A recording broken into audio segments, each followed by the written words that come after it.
Hi friends, இந்த வீடியோவில் வந்து நம்ம என்ன பார்க்க போகிறோம் அப்படின்னு கேட்டிங்கன்னா, இப்போ வந்து நம்மளோட ஐபிஎல்லே ஒன் ஆஃப் த ஃபேவரட் டீம்னா ராஜஸ்தான் ராயல்ஸோட கேப்டனாக சஞ்சு சாம்சனுக்கு பதிலாக வந்து இனிமேல் இவர் தான் அப்படின்ட்டு வந்து இப்போ வந்துட்டு ஒரு டீம் நிறுவனம் வந்து அஃபிஷியலாக சொல்லியிருக்காங்க.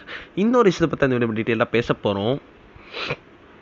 ஸோ ஐபிஎல் 2025 வந்து இன்னும் கொஞ்சம் மாதம் அது செம்ம பிரம்மாண்டமாக ஸ்டார்ட் ஆக போகுது.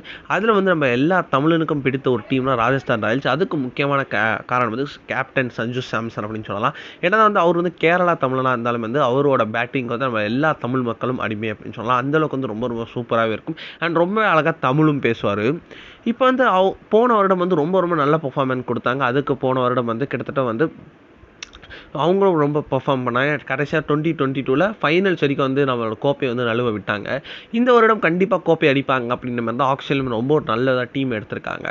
இப்போ வந்து லேட்டஸ்ட்டாக இன்டர்வியூ வந்து இப்போ சஞ்சு சாம்சன் ஓப்பனாக வந்து ஒரு உண்மையை சொல்லியிருக்காரு. அதாவது வந்து த்ருவ் ஜுரலுக்கு வந்து டெஸ்ட் கிரிக்கெட்டில் வந்து விக்கெட் கீப்பர் ஸ்லாட் வந்து அவைலபிளாக இருக்குது. ஸோ அதனால் வந்து அவர் வந்து கண்டிப்பாக வந்து ஐபிஎல்லில் வந்து விக்கெட் கீப்பிங் பண்ண போகிறாரு அப்படின்றது இப்போ வந்து அஃபிஷியலாக நியூஸ் சஞ்சு சாம்சனே கொடுத்துருக்காங்க. ஸோ ஐபிஎல்லில் வந்து நம்மளோட சஞ்சு சாம்சன் நார்மலாக வந்து ஃபீல்டர்ஸ் தான் பண்ண போகிறார். த்ருவ் ஜுரல் தான் வந்து அஃபிஷியலாக வந்து விக்கெட் கீப்பிங் பண்ண போகிறாங்க அப்படின்றது இப்போ தான் நியூஸ் கிடச்சிருக்கு.